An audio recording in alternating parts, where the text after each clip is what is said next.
Today on the PIO podcast, I would like to welcome Moose Mutlow. He's a crisis communication and family liaison trainer. Moose, welcome to the show. Robert, thank you for having me on board. I'm looking forward to our conversation. Yeah, so am I, Moose. Yeah, I really am. Let's talk about your background and how you got where you are now. I spent many years as a wilderness guide, working around the world in different outdoor programs, whether it was strict guiding or personal development. I came from a background that's really based in around environmental based work. So environmental science was my undergraduate, and I moved into teaching. And then over the years, with exposure to social work and other opportunities in around particularly national parks, I moved towards being a public information officer and family liaison officer. Okay, so you've had probably seen some really interesting stuff and experienced had some amazing experiences out in the wild. Yeah, I mean, I've been lucky. I think the key part is anytime you travel, you get exposed to different ways of doing stuff, and you have somebody explaining it to you. You have to sort of in turn explain it back. In the national parks in the United States, they're a little bit of a microcosm of opportunity because you have these little events that splash outwards and have more of a regional or national interest or even international. So there's a chance to have communication across different cultures and different approaches. Right. So you spent many years dealing with families directly in search and rescue and also in fatal accidents. From your perspective, how is communicating with families different than from talking to the media or the public? For me, it's truth is at its core, and it's immediate. As soon as you have a fact, you report it out to the family. You don't hide it.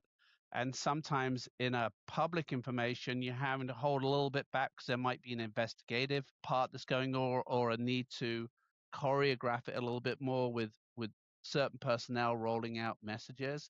For families, as soon as we get a fact and we can deliver it because we're 100% assured that it's true, I think that's where I see the the clearest difference.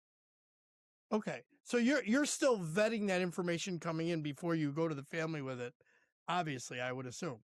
Oh yeah, I'm doing a triple check. I'm checking with the instant commander, I'm checking with the people in the field, and I'm checking with the chief and making sure that okay, what we've had reported is absolutely undeniably the truth.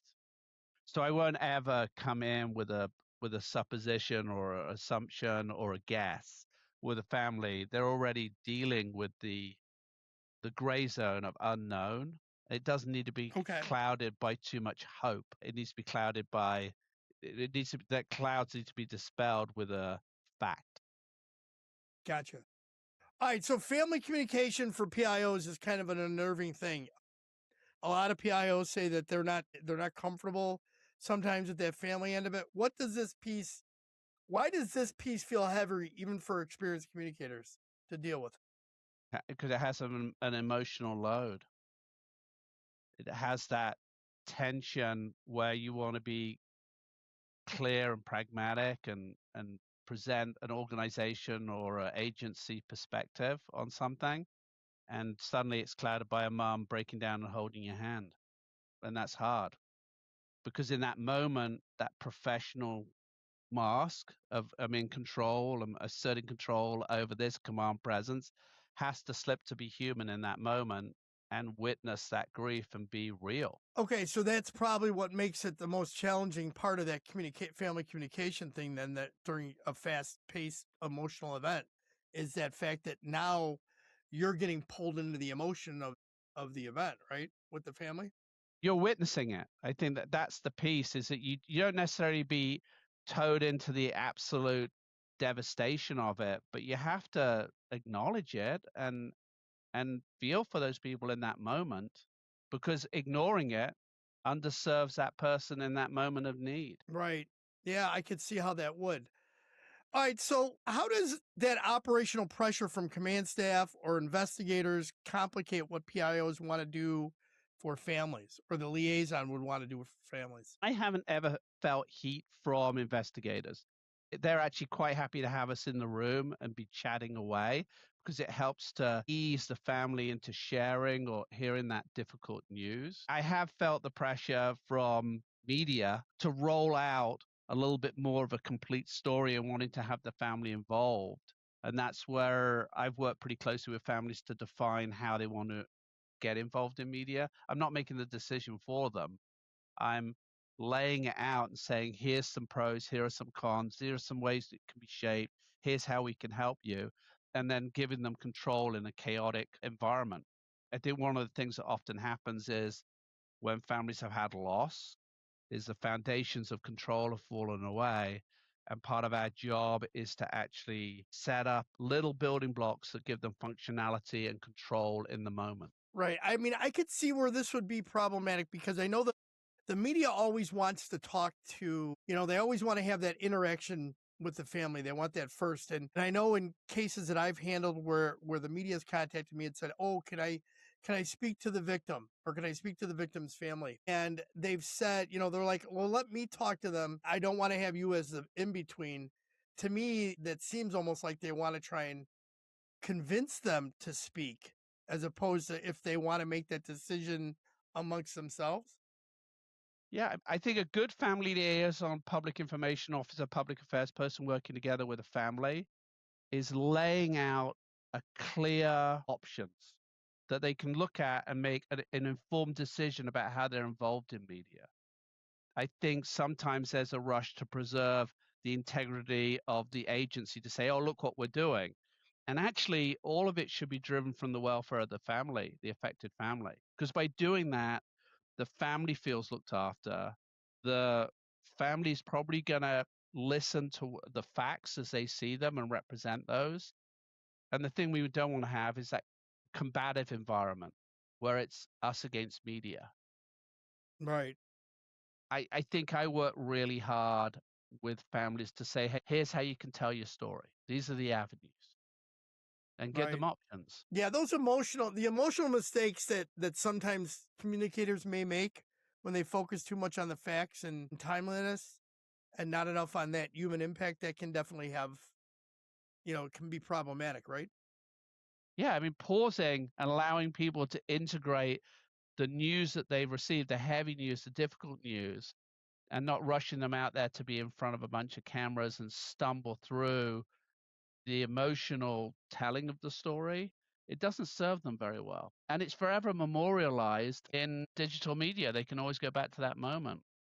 I think Right. if you can find a way for them to pace their revealing of information that they're comfortable with and preserves their emotional mental health, that's a wonderful gift you're giving them. Yeah, unfortunately, sometimes the media doesn't. They won't listen to that. Sometimes they'll go out of their way. Sometimes to go around the PIO to get to the family if they can. And I think that's one of the places where we can do a better job with our local markets in bringing the people, the journalists that we're going to be working with, into an instant command and talk through, hey, this is how it plays out. So you're basically giving them B-roll at that moment of saying, this is how an operation, when we meet later in the year, these are the dynamics that are at play, and we're going to ask you to think about that when you're representing the story, because we're actually giving them the information they need about how it might, the dynamics that might be playing out.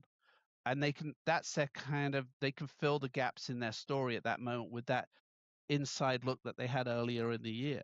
It's being proactive in a reactive world. Yeah, and that's having those relationships early on in those discussions before the incident happens. So those what are they, sunshine conversations versus the rainy day Yeah. conversation? Yeah. Yeah. I was, uh, I was doing a program out in the Northeast on one of the big river systems, and we talked about how TV crews, media crews will turn up right on the riverbank and shoot sort of what's happening. And sometimes there isn't much happening, it's just a boat bobbing. And we talked about the fact that if you had B-roll that explains how sonar is used and why it isn't particularly useful in a big flood situation, and have that early on, then they actually personalize the story around the journalist, which is helpful because they own it a little bit more and perhaps put a little bit more effort into an accurate portrayal rather than sensationalizing what the story is. Interesting take on that. Okay, I can see where you're going with that. All right, so let's talk about secondary harm. You've talked about that before, and for listeners who may not be familiar with the concept, how do you define it in the context of crisis communications? I think we're exposed to a lot of trauma.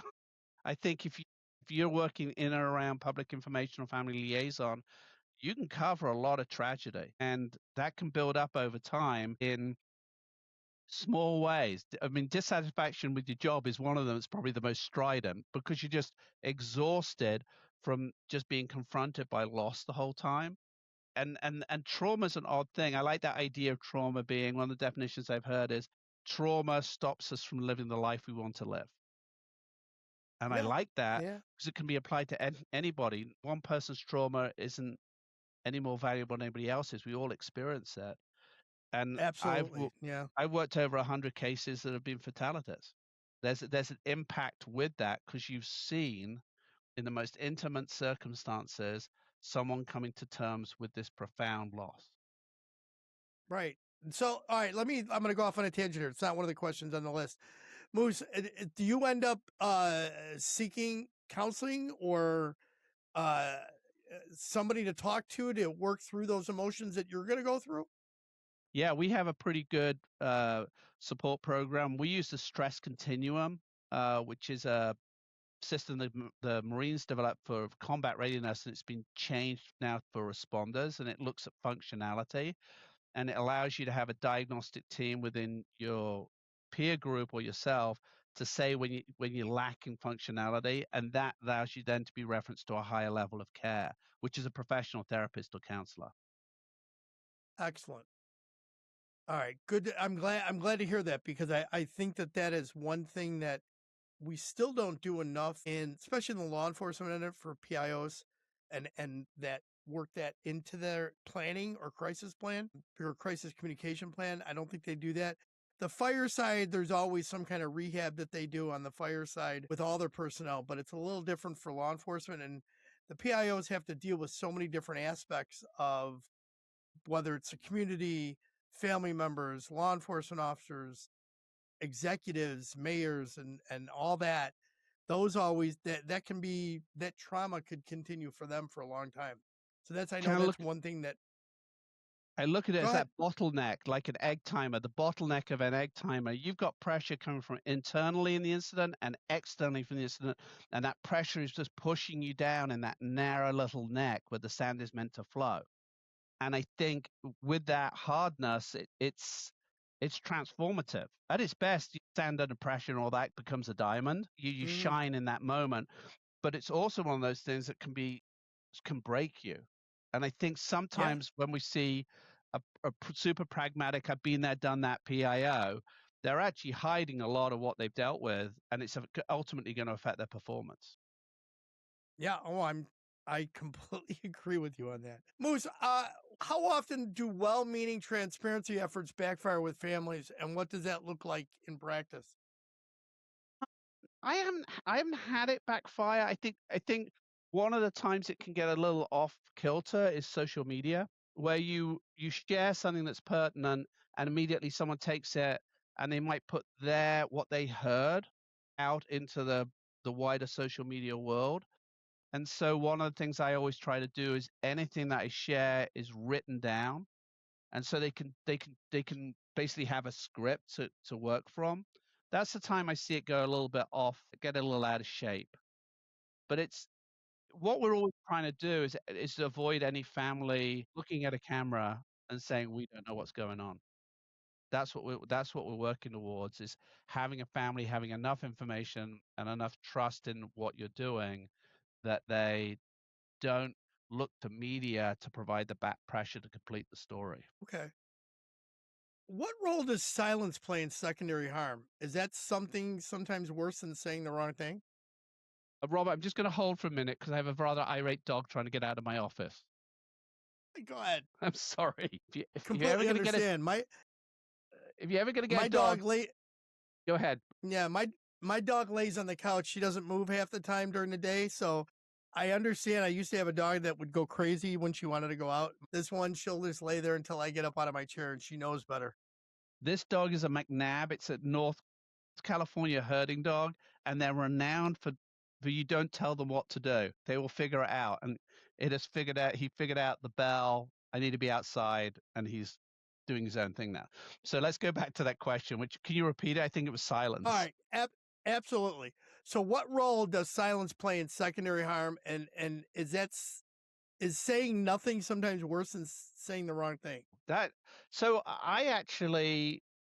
there's a few things that happen with silence. I think anytime that you give heavy news to a family, or you're actually giving it in a public arena, I think to recognize this, I'm coming up with some serious news, and after I've delivered it, I'm just going to ask for a little bit of silence for everybody to just reflect a little bit and think on that, and not have the press gaggle come shouting in. Let's just think about the seriousness of what I've talked about. Silence is good because it's integrating. It's actually people processing the information and starting to not make sense of it, but starting to put it into their world and their framework and try to figure out what their next step is. I think the other sort of haunting bit about silence is particularly around death. People feel really disconnected. We don't know what to say, the wrong thing. And I actually encourage people to say the wrong thing. And they go, oh, that was the wrong thing. I'm so sorry. I'm a little thrown by what's happened. I know you are. Please forgive me, but I'm here. I'm here to hold your hand. I'm here to be present. That I feel awkward because I want to say the right thing. And maybe it's better not to say anything, but be present. And I think that is really important. It's not to say, like, I've been in numerous situations where we've done a notification and we've sat there and we've got to put a nice pause in. And I don't then instigate the next conversation with something about that's innocuous. It's something I let it sit and I let the family define where the conversation is going to go. Okay. And Gotcha. not everything has to have a response. It just needs a recognition. I hear what you're saying. It is tragic. I'm so sorry for you at this moment. I get that. All right. I understand that. So sometimes putting too much in could be detrimental. Yeah. I mean, it's when you do a notification, it's 2 or 3 sentences. I'm so sorry Yeah. we meet under these circumstances. I got the sad duty to report that Kevin, your son, died in a car accident this afternoon. No doubt about what's happened. You've loaded it with its sad news, and then you've done it in 2 or 3 sentences. Yeah. No, I've done a few of those in my career. Yeah. Trust me, I understand. So sometimes PIOs feel torn between protecting the agency and protecting the family. From your experience, is that really a trade-off? No, I think protecting the family is an interesting turn of phrase because what we're trying to do is put families in positions so they can make informed decisions of how to work within their community or work with media. So it's not protection, it's information that I'm giving them. And if they ask for protection, then I will provide that. I think sometimes we get confused around protecting agency with hiding the truth. And the truth is Sometimes, the truth. yeah. It's going to come Yeah. out. And so if you had a backburn that went a bit wrong, it's better to get ahead of that story and say, we've got a backburn that's under investigation. It happened in this unit, and this is what our plan is in that investigation. That's better than trying to hide it. Right. Because Get somebody will out eventually ahead. find out. Yeah, get out ahead of it. It's better to face a jury of peers being told you were transparent and clear, and as soon as you know the facts, you shared them, than to say, I spent 12 months hiding it. They had a disaster in Britain where the police force allowed a gate to be opened at a soccer stadium. This is probably 25, 30 years ago at Hillsborough. And the rush of people into the stadium crushed a lot of people to death. And that investigation is still going on because all the way through those years, the police have failed to actually say, oh, actually, this is what we know that happened. They blamed the Ugh. fans. They blamed the stadium. And actually, it was a very simple command decision that failed on that day. And they should have said that very early on and not had 30 years of lingering distrust and confusion about how these people died.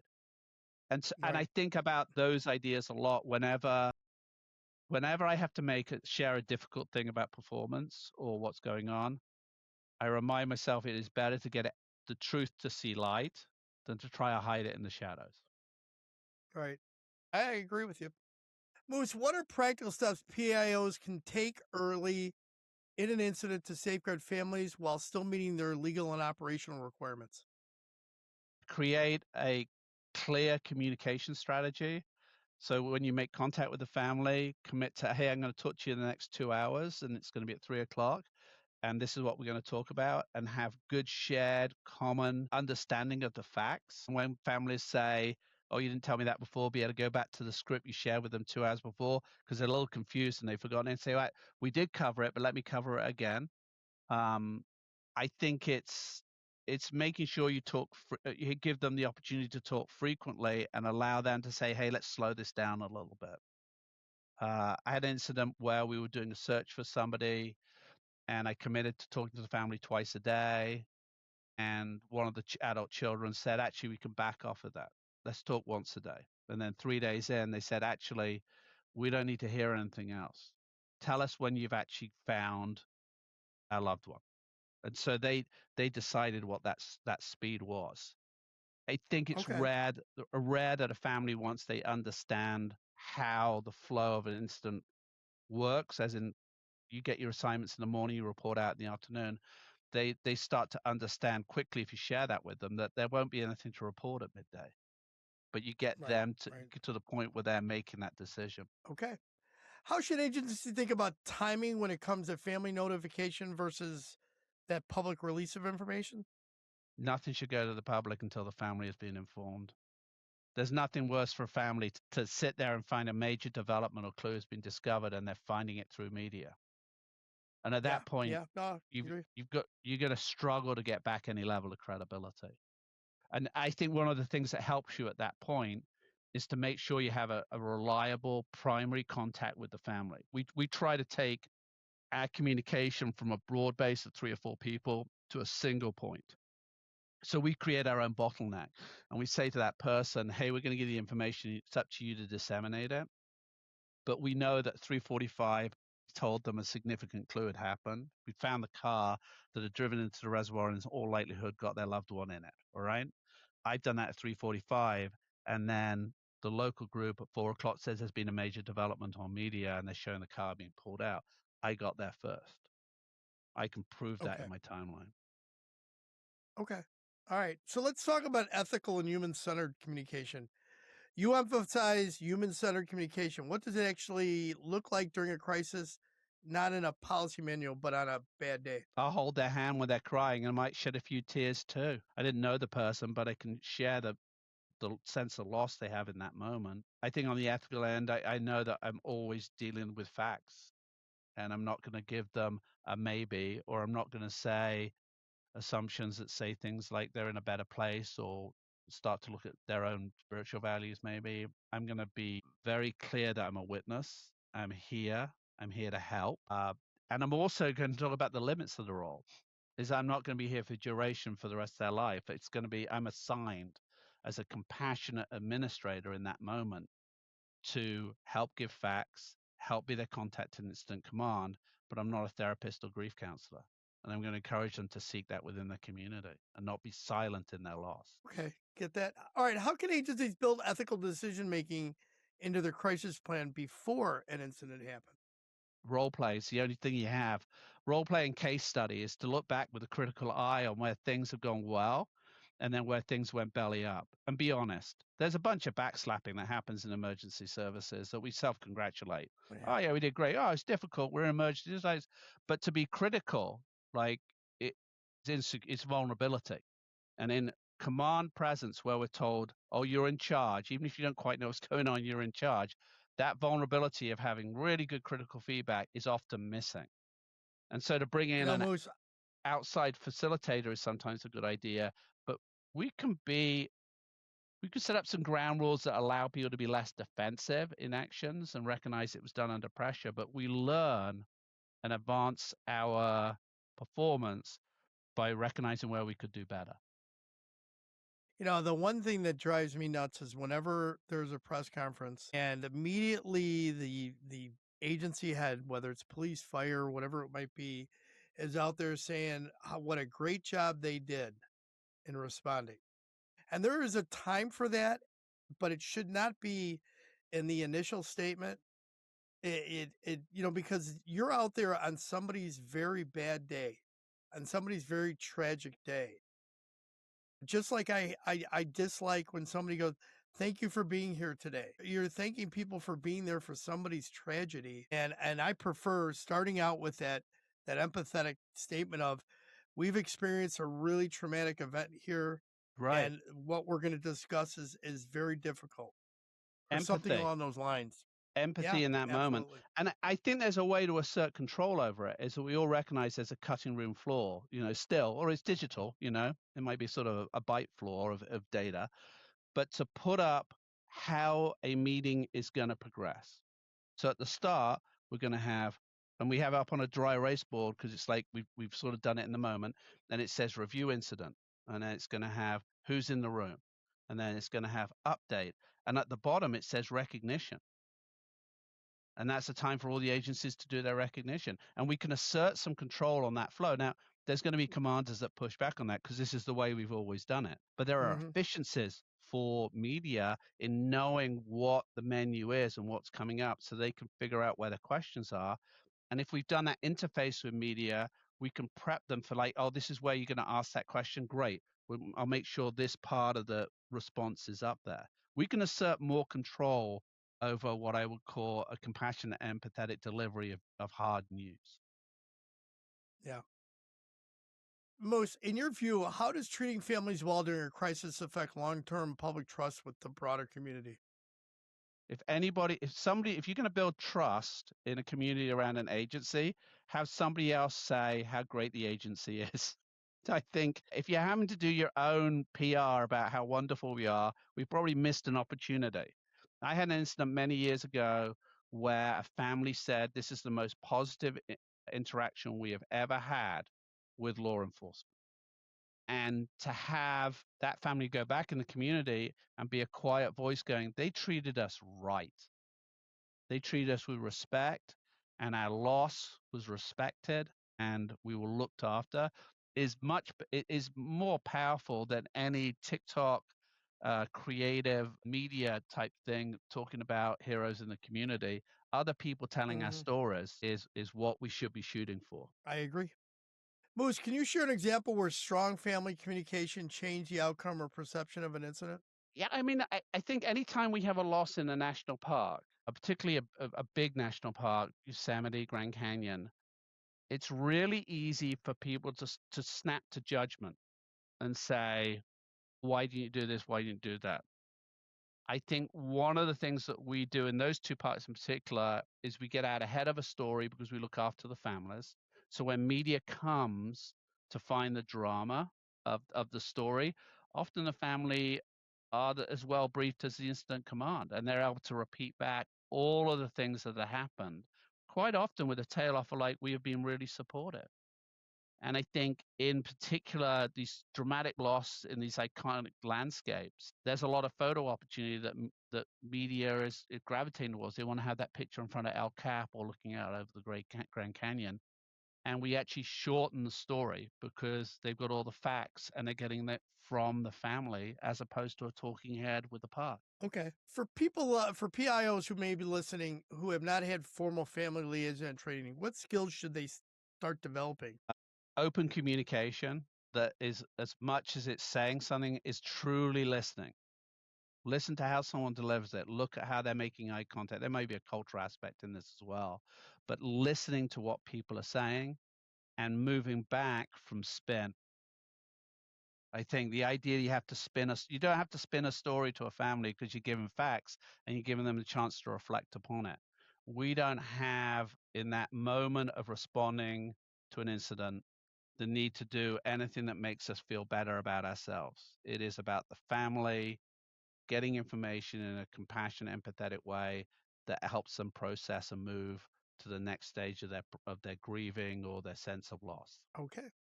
What's one mindset shift you think might or you think would immediately improve how agencies handle family communications? I think anything dealing with suicide when someone chooses to end their life. I think too often there's judgment embroiled in that or integrated in that, in which because someone's chosen to end their life, it's easy to be like, dismiss it almost.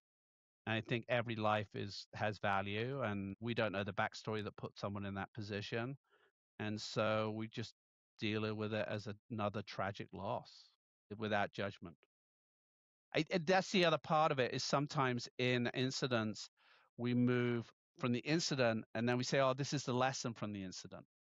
And we say, oh, they were inadequately prepared or they didn't have the knowledge. And that becomes judgy really quickly. And I think that's a follow-up separate Hmm. story. It's not part of the story. It's like we have loss, there are people hurt, boom.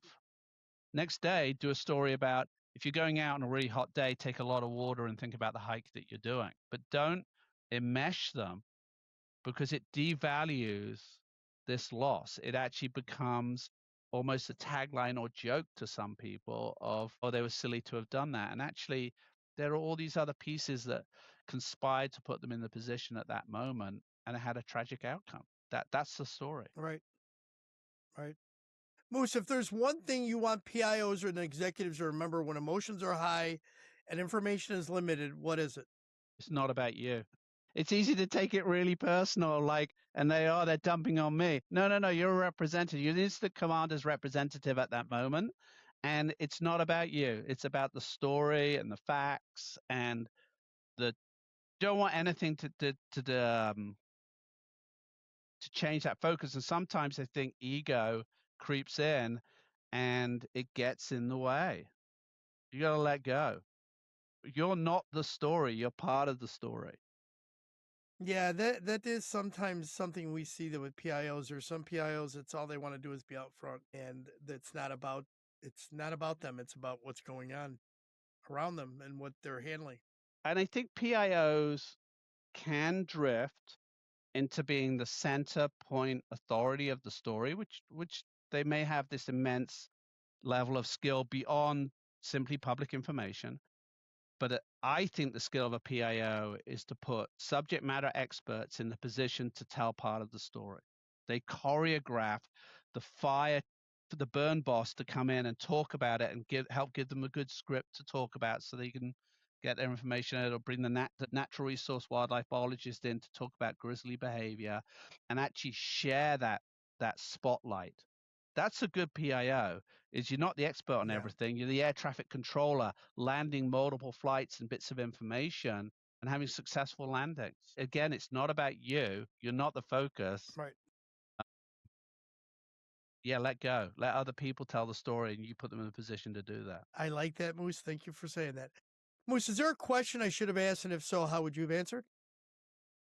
I think the question I would ask is in new media, in the sort of digital universe that we live in now, how do we best keep a pace of sort of the speed that stories come out and the way that they're dissected and sound bites come out? And I haven't figured out that yet. I think Yeah, it's when you're in a 6-second attention span right now for people's attention, that's hard to do in the digital end. and It so is. and so it might be that someone like me who's 60 and bearded and kind of like I'm a stereotype right now, right? It might not be my voice that's the most effective. So I think look to what you see as non-traditional voices and utilize them. And storytelling, ultimately, we're telling a story. And the storytelling has formula that's worked for thousands of years. And we think it's gone to that 6 second for everybody, but it hasn't, because if you open with a compelling line that really can hook somebody in and you make that story meaningful and talking to that individual, they will stay and they'll finish the story. So I Gotcha. think it's becoming a practice storyteller and recognizing the world has changed around us and how do we adapt to that. But in essence, storytelling is still important. Yep, I agree with you, Moose. Moose, let's change this up. Let's go to some rapid fire questions. Okay, Phone call, voice memo, FaceTime. What's your go-to for staying connected? a phone call. Streaming binge, or weekend read. What's your ideal escape? Binging. Morning rituals, sunrise workout, quiet coffee, or news scroll. Coffee. Actually, 2 coffees. What's I've earned this indulgence after a tough week. Actually, sitting and watching a lot of British soccer, football. It's coming up soon. Yeah, We're going to have FIFA in the United States this whole next very year coming up. exciting. Yeah, it's going to be amazing. A lot of agencies planning for that right now. Yeah. So, if you could adopt any animal, fictional or real, what would it be? While I'm not Australian, but I have Australian family, there is an animal called the wombat that is a somewhat pugnacious, roly-poly animal with a little bit of a bite. And I just love wombats. I think they're amazing. My kids know wombats. My brother-in-law used to tease my kids all the time, telling me he had wombats in his basement. I actually was in a cave system in Australia leading trips where wombats frequented it, and people had in the past had to move them out the way. Like they present Wow. their bony butts as a defense, and you would shake their butts and then they would move out the way. Teleportation or time travel, which power would you pick and why? Teleportation, so you could avert disaster. The idea that you could maybe arrive in that moment and snatch somebody away. I like that idea. Oh, I like that one. If you could master one skill overnight, what would it be? Multiple foreign languages. I have relied too much on being an English speaker, and I have failed to have proficiency in a second language. Yeah, we all have. I agree. Play it safe or roll the dice. What's your instinct in a crisis? I do take a few risks, but I rely a lot on the idea of intuitive experience, the idea that sometimes you make a snap decision and it's based on decades of experience, and I rely on that feeling, particularly in swiftwater rescue. Like I'll look at something, stay or go, sit here, do this, go down this, or shoot on a rapid. Is you make snap judgments all the time that can be seen as risk, but it's informed risk. Right. What historical figure would you want to shadow for a day, not just to meet? There's an Arctic explorer called Ernest Shackleton who did an absolutely crazy expedition in the Antarctic, in which his boat sank and all his crew survived multiple months out in the pack ice and ultimately an island. He does an open water crossing to South Georgia. He meets a bunch of whalers. They sail back and rescue his crew. And the beauty of his leadership is that there was a particularly annoying crew member, and he never ever cracked about how annoying this guy was. He just found a way to put him on the margins, look after him, and keep him out the way, but never said, what a pain in the ass this guy is. And I am in awe of that level of leadership. Awesome. All right, let's wrap this up. What key points would you like the interviewer and listeners to take from today? Be kind. When people are struggling, particularly in loss, they say difficult things to hear, and don't take it personally. Being human is really important when people are in crisis, and not filling the space or trying to have inane conversations to distract them. Let them sit with it and see what comes out of it. And I think in difficult interpersonal setups is make sure you're safe, make sure they're safe, and let the story come as a tertiary thing. Let it come down the pike. Don't think constantly about self-preservation for the agency or what have you. Think about how you're serving the people in that moment with kindness, honesty, and transparency, because that's a much better story for them to reflect in a wider community. Moose, thank you. As we wrap this up, is there a piece of wisdom or motto you live by? It's amazing what you can achieve when you don't care who gets the recognition. I like And that. I saw that on a obituary for somebody in Port Townsend many years ago, and they talked about his selflessness in the community and what he had achieved. And I aspire to that. I wish I had so little ego that could happen all the time. There are so many of us that need less ego. I agree. How Yeah. can people best reach you if they want to connect or follow up? I have a website, www.moosemutlow.com, and that's a good place to start. It has the resources, books, trainings, and a sort of background about the work that I do. And I will put all that in the show notes. Moose, thank you very much for being on the show. Robert, thank you very much. I enjoyed it.